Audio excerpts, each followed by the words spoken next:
Sejumlah uang tersebut mengalir kepada pihak penyelenggara negara, yaitu IEG, sebesar 3 miliar pada bulan Desember 2024.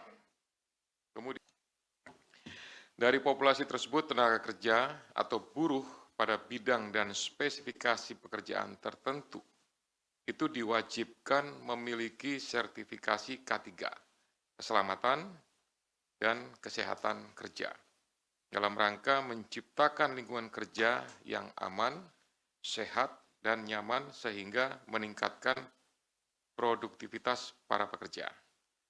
Adapun pengukuran dan pengendalian lingkungan kerja harus dilakukan oleh personil K3 bidang lingkungan kerja yang memiliki sertifikasi, kompetensi, dan lisensi K3.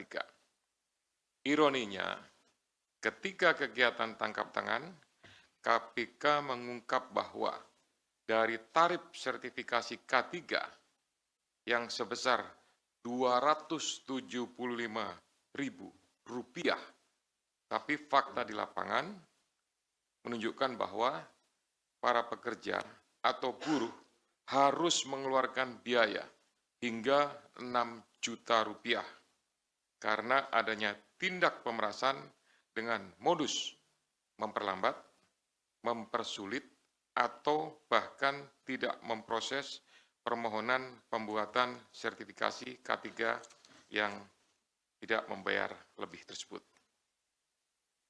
Biaya sebesar 6 juta ini 2 kali lipat dari rata-rata pendapatan atau upah atau UMR yang diterima para pekerja dan para buruh tersebut. Oleh karena itu, penanganan perkara ini sekaligus sebagai pemantik untuk upaya pencegahan korupsi pada sektor ketenagakerjaan yang lebih serius ke depannya, agar pelayanan publik dapat terselenggara dengan mudah, cepat, dan murah, sehingga tidak merugikan masyarakat sebagai pekerja atau buruh sekaligus mendukung peningkatan ekonomi nasional. Saya lanjutkan dengan penjelasan tentang kegiatan tindakan penyelidikan atau tangkap tangan yang sudah dilakukan oleh Kedeputian Penindakan. Yang pertama, bahwa kegiatan tangkap tangan ini bermula dari laporan pengaduan masyarakat yang diterima KPK. Hal ini sekaligus sebagai bentuk kontribusi konkret dan dukungan publik dalam pemberantasan korupsi. Dari informasi yang dihimpun tersebut, pada hari Rabu dan Kamis, tanggal 20 dan 21 Agustus, tim KPK kemudian bergerak secara paralel di beberapa lokasi di wilayah Jakarta dan mengamankan sejumlah 14 orang, yaitu Saudara IBM, selaku Koordinator Bidang Kelembagaan dan Personil K3 tahun 2022 sampai dengan 2025. Kemudian GAH atau GAH, Koordinator Bidang Pengujian dan Evaluasi Kompetensi Keselamatan Kerja tahun 2022 sampai dengan saat ini. SB, Subkoordinator Keselamatan Kerja, Direktorat Bina K3 tahun 2020 sampai dengan 2025. AK, Subkoordinator Kemitraan dan Personil Kesehatan Kerja tahun 2020 sampai dengan sekarang. IEG, Wakil Menteri Ketenagakerjaan tahun 2024 sampai dengan 2029. FRZ, selaku Dirjen Binwasnaker dan K3 pada atau sejak Maret 2025 sampai dengan sekarang. HS, Direktur Bina Kelembagaan tahun 2021 sampai dengan Februari 2025. SKP, Subkoordinator, kemudian SUP, Koordinator juga, kemudian ada TEM, ini adalah pihak PT, perusahaan jasa PT Chem Indonesia, kemudian MM dari perusahaan jasa juga PT Chem Indonesia, dan Direktur Bina Kelembagaan tahun 2021. Yang lainnya karena tidak terkait maka tidak dilakukan pemeriksaan. Selain itu, tim juga mengamankan barang bukti yang diduga terkait ataupun yang merupakan hasil dari tindak pidana ini, yaitu 15 unit kendaraan bermotor roda 4 dengan rincian 12 unit dari IBM, 1 unit dari SB, 1 unit kendaraan roda 4 dari SB, yang 12 unit tadi juga roda 4, kemudian 1 unit roda 4 dari HS, 1 unit roda 4 dari GAH. Kemudian 7 unit kendaraan bermotor roda 2, 6 unit kendaraan roda 2 diamankan dari IBM, dan 1 unit kendaraan roda 2 diamankan dari IEG.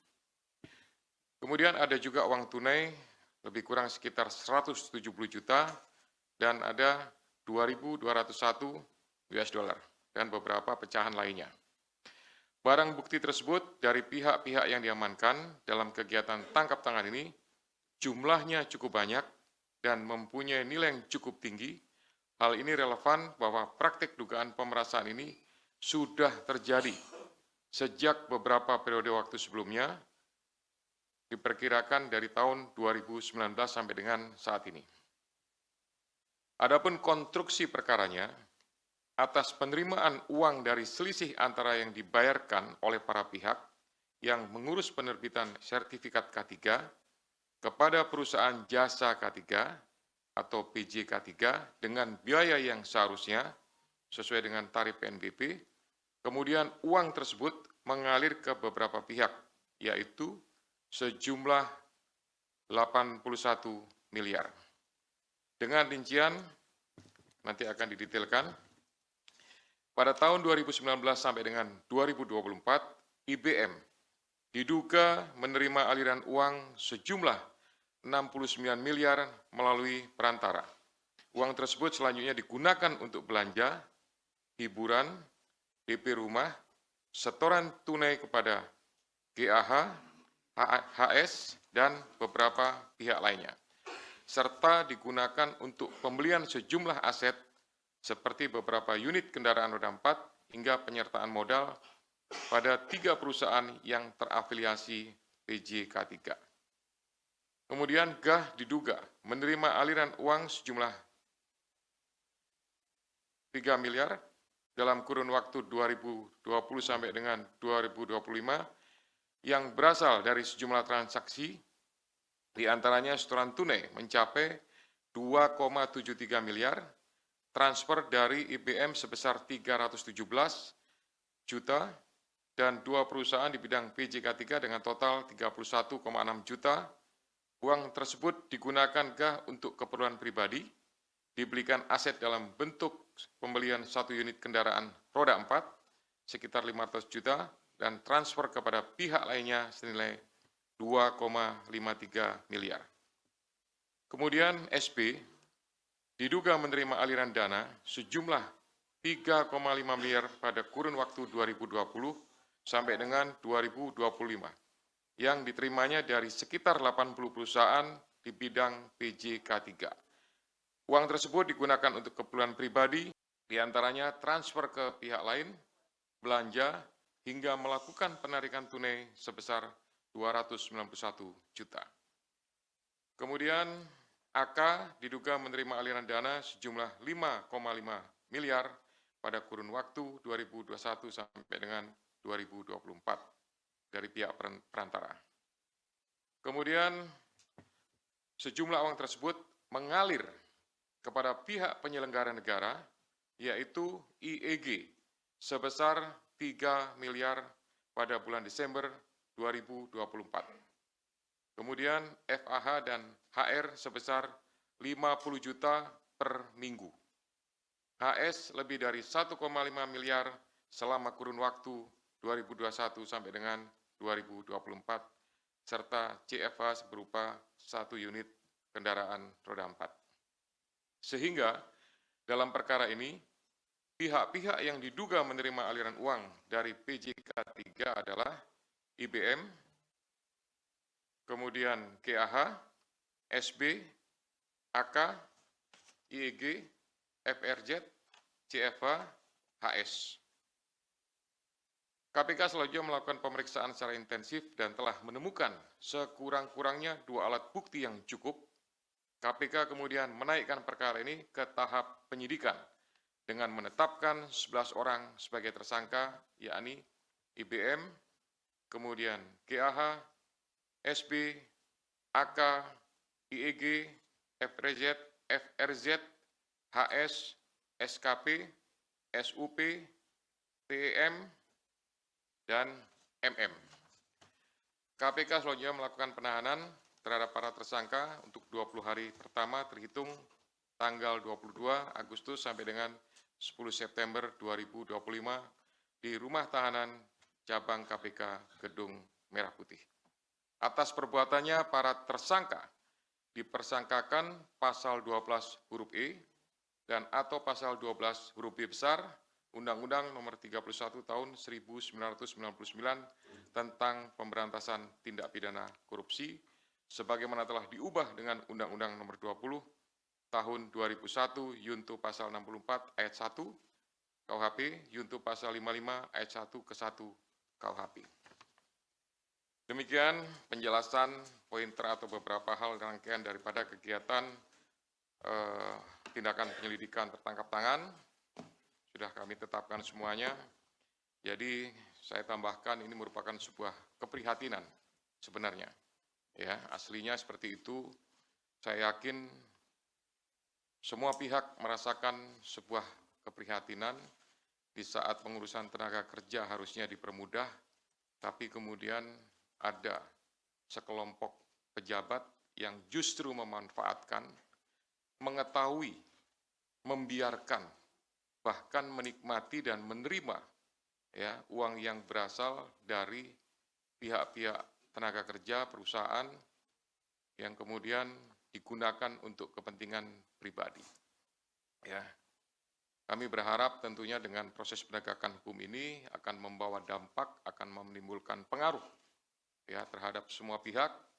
Terutama kami juga berharap semua kementerian yang memberikan pelayanan publik, melakukan proses perizinan, ya, itu